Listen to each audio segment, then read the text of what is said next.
Channel. आज की video बहुत ही ज़बरदस्त है, बहुत ही आसान सी है। ये जो आइडिया मैं आप लोगों के साथ शेयर करने वाली हूँ इस वीडियो में बिल्कुल ही लो कास्ट है, बल्कि ज़ीरो कास्ट समझ लें। कोई कॉस्ट नहीं आनी। घर में मौजूद इन फालतू और बेकार पड़े छोटे छोटे कपड़ों के टुकड़ों से हम ये आइडिया बना लेंगे और बनाने के बाद ये बहुत ही खूबसूरत और काम में आने वाली यूज़फुल सी चीज़ बन जाएगी। बस देखते जाए। करना क्या है, बिल्कुल आसान सा तरीका है। हम घर में कपड़े अगर स्टिच करते हैं या हमारे पुराने कपड़े कोई पड़े हुए हैं तो बस आपने ये छोटी छोटी सी कतरे जो हैं वो इकट्ठी करके रख लेनी है। अमूमन घरों में हम जब स्टिचिंग खुद करते हैं ना तो इस तरह के छोटे छोटे पीसेस होते हैं। बड़े पीसेस तो हम कहीं ना कहीं यूज़ कर ही लेते हैं। उसके बाद इस तरह की जो छोटी छोटी कतरे होती हैं ना उनको भी बिल्कुल भी मत फेंका करके, बल्कि किसी भी हाली जो बाल्टी है उसमें रख लिया करें, कोई शॉपिंग बैग या किसी थैले में डालकर इनको स्टोर करते जाएं। और जब ये ढेर सारी हो जाएं तो बिल्कुल छोटी छोटी सी कतरे अगर हों तो बहुत ही ज़बरदस्त हैं। और अगर थोड़े से बड़े साइज़ में तो उनको काट कर इस तरह से छोटी छोटी स्ट्रिप्स जो हैं वो बना लें। इससे क्या हो जाएगा कि ये जो इनका वज़न है ना वो काफ़ी कम हो जाएगा। ये देखने में से फ्लफ़ी सी हो जाएंगी। लॉन और कॉटन के सूट आजकल मौसम में जो है, गर्मियों का मौसम चल रहा है तो लॉन कॉटन के सूट जो हैं वो स्टिच करने हैं। तो इस तरह की हल्की फुल्की जो कतरे हैं ना उनको ढेर सारी उनको संभाल के रख लें। आपके ये यकीनन बहुत सा काम आ जाएंगी। तो बस ये मैंने बहुत सारी ढेर सारी जो थे कपड़े की कतरने वो रखी हुई थी, और कुछ जो बड़े साइज़ की थी उनको काट के मज़ीद छोटा छोटा मैंने उनको कट कर लिया है। साथ मैंने ले लिया है एक कुशन का कवर। ये मेरे पास स्टिच पड़ा हुआ था और इसके अंदर फिलिंग करने के लिए ये पुराना सा एक मेरे पास कॉटन का पीस है। इसके साइज़ की मैं मेजरमेंट कर लूँगी एक अंदाज़े के मुताबिक, और उसको मैं स्टिच करके इसकी इनर फिलिंग के लिए मैं जो है वो थैला बना लूँगी। इसके लिए आप कोई भी पुराना कपड़ा फटा पुराना जो है उसको स्टिच कर सकते हैं। कोई भी पुराना सूट, जैसे जेंट्स होते हैं उनके कॉटन के सूट होते हैं, उनको आप यूज़ कर सकते हैं। कोई पुराना लेकिन लाइट वेट हो उसको आप कॉटन को यूज़ कर लें और इसकी जो है वो इनर के लिए इसको यूज़ कर सकते हैं। तो बस इसके साइज़ का कपड़ा जो है मैंने वो स्टिच कर लिया है, वो डबल है। उसको पहले कटिंग करेंगे और फिर 3 साइड से इसको स्टिच कर लेंगे।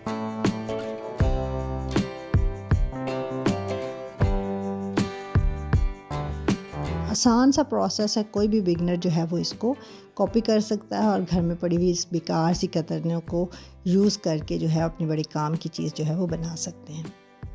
बस ये जो छोटे छोटे पीस बचे हैं ना इनको भी हम फेंकेंगे नहीं, बल्कि इसी में हम यूज़ कर लेंगे। चलिए जी, ये मैंने कट कर लिया है। उसके बाद इसकी 3 साइड्स पे हम इस तरह स्टिच कर देंगे और एक साइड को ऊपर रहने देंगे ताकि इसके अंदर जो है इसकी फिलिंग की जा सके। ये मैंने स्टिच करने के बाद इसको जो है वो सीधा कर लिया है। ये देखिए 3 साइडों से ये स्टिच है और एक साइड इसकी ओपन है। तो बस आराम से अब जितनी भी कतरने थी वो हमने ढेर सारी जो है वो इकट्ठी कर लेनी है। उनको उठा लें सब जगह पे।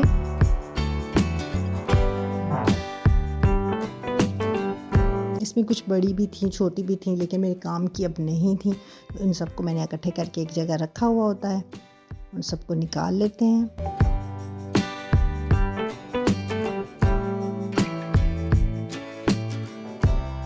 तो जनाब ये सारे जो शॉपर में डाल के रखे हुए थे डिफरेंट जगहों पर, मेरे पास एक थोड़ी सी काटन भी पड़ी हुई थी पुरानी, उसको भी थोड़ा सा हम खोल के फ्लफ़ी सा कर लेंगे और इन सारे पीसेस को हम इकट्ठा कर लेते हैं एक जगह पर और इनकी कटिंग कर लेंगे। और उसके बाद हम ये जो हमने स्टिच किया है ना एक थैला, उसके अंदर हम इसको फिल कर लेंगे आराम से। कॉटन क्योंकि कपड़ा जो होता है वो बिल्कुल लॉन का लाइट वेट होता है, तो प्रेफर करें कि लाइट के ये जो लॉन के पीसेस हैं ना उनसे इसकी फिलिंग करें। इसके अलावा बाकी आप सर्दियों के अगर पीसेस बचे हुए हैं तो उनको भी छोटा छोटा कट कर लेंगे ना, तो फिर भी ये एक सॉलिड सा वज़न सा बन जाता है। तो इसको मज़ीद हम लाइट करने के लिए क्या करेंगे कि ज़्यादा ये फूला फूला और फ्लफ़ी बने। तो घर में ढेर सारे हमारे शॉपिंग बैग्स जो होते हैं वो कुछ ख़राब हुए होते हैं, फटे होते हैं, अगर नहीं भी तो फालतू ढेर पड़ा होता है। तो बस उसको मैंने कट कर लिया है। छोटी छोटी स्ट्रिप्स उसकी भी इस तरह से काट लेनी है। पूरा पूरा शॉपर उठा के नहीं रखना ताकि एक ही जगह पर वो ना स्टिक हो जाए। तो हमने क्या करना है कि उसकी छोटे छोटे पीसेस को कट कर लेना है। इस तरह ये क्या होगा कि ये जो ही दबता है ना वज़न इसके ऊपर पड़ता है तो ये दब जाता है, और जब हम इसके ऊपर से वज़न उठाएंगे ना तो ये दोबारा से ऐसे फ्लफ़ी सा फूल जाएगा। और दूसरी बात ये कि बहुत लाइट वेट होता है। तो बस इन शॉपिंग बैग्स को भी हम ठिकाने इस तरह लगा सकते हैं कि इस तरह ढेर सारे शॉपिंग बैग ले लिए हैं, बल्कि घर में जितने मुझे फालतू नज़र आए थे मैं सारे ले आई, उनको कटिंग करके इसके अंदर। इसके अलावा बच्चों की छोटी मोटी जैकेट्स थी, पुरानी हो चुकी थी, फटी हुई थी, उनके अंदर इस तरह की फिलिंग्स होती हैं और जो है वो पॉलिएस्टर टाइप, वो भी मैंने निकाल के इसके अंदर फिल कर दी थी। तो घर में जितना भी कबाड़ था ना उसको मैंने ठिकाने लगा लिया इस तरह, और ये शॉपिंग बैग जो है कट करके वो भी इसके अंदर फिल कर दिए हैं। तो इसकी जो लुक है ना वो बिल्कुल जैसे फ्लफ़ी सी फूली सी गद्दी की आ गई है।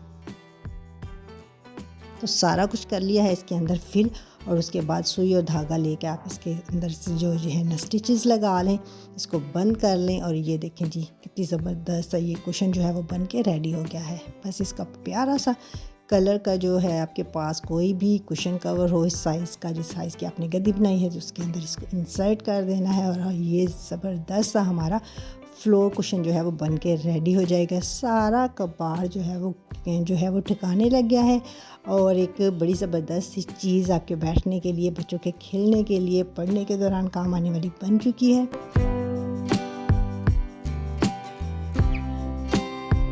चलें जी, ज़िप इसकी कर लेते हैं बंद और देखते हैं इसका फाइनल लुक। ये देखें, अब देखने में बिल्कुल भी पता नहीं चल रहा कि इसके अंदर हमने शॉपिंग बैग्स फिल किए हैं या पुरानी कतरने जो हैं वो फिल की हुई हैं। ऐसे ही लग रहा है जैसे पॉलिएस्टर का बना हुआ ये कुशन है। इसको आप कहीं पर भी यूज़ कर सकते हैं, फ्लोर पे रखें, बच्चे इसके ऊपर बैठें, स्टडी करें। जैसे मैं सिलाई का काम करती हूँ बैठ के नीचे, तो मैं अपने यहाँ पर सिलाई करते हुए भी इस पर बैठ के इसको यूज़ कर सकती हूँ। इसके अलावा कहीं पर भी आप फ्लोर पर भी रखेंगे तो बहुत ज़बरदस्त ये लगेगा।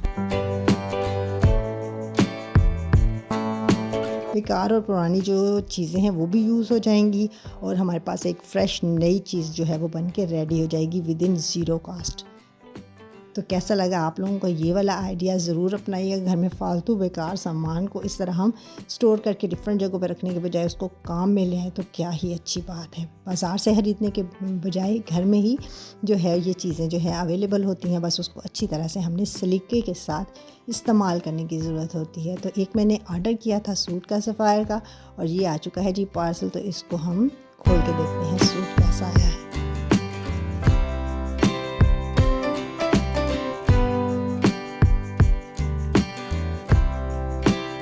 ये जनाब है इसका कार्ड, और ये है जी सूट की लुक। मैरून कलर में ये सूट है लॉन का। ये है इसकी प्राइस। पता नहीं क्यों मुझे अच्छा लगा और मेरा दिल चाहा कि इस दफ़ा ये वाला सूट मैं लूँ इस कलर में, तो ये मैंने बाय कर लिया है। ये जनाब है इसकी शर्ट, छोटे छोटे से इसके ऊपर एम्ब्रॉयडरी के फ्लावर्स बने हुए हैं। साथ है ये मल्टी कलर्स में इसका दुपट्टा, और दुपट्टे के अंदर जो कलर्स यूज़ हुए हैं उसी कलर्स की स्लीव्स के ऊपर एम्ब्रॉयडरी है। ये थोड़ा सा स्टाइल हट के लगा था मुझे, इसीलिए मैंने ये ले लिया है कि इसकी गले और दामन पे जो है एम्ब्रॉयडरी नहीं बल्कि स्लीव्स पे थी। और ये इसका प्रिंटेड ट्राउज़र। तो ये जनाब सफ़ायर का सूट है, स्टिच हो जाएगा तो इंशाल्लाह आप लोगों के साथ शेयर करूँगी।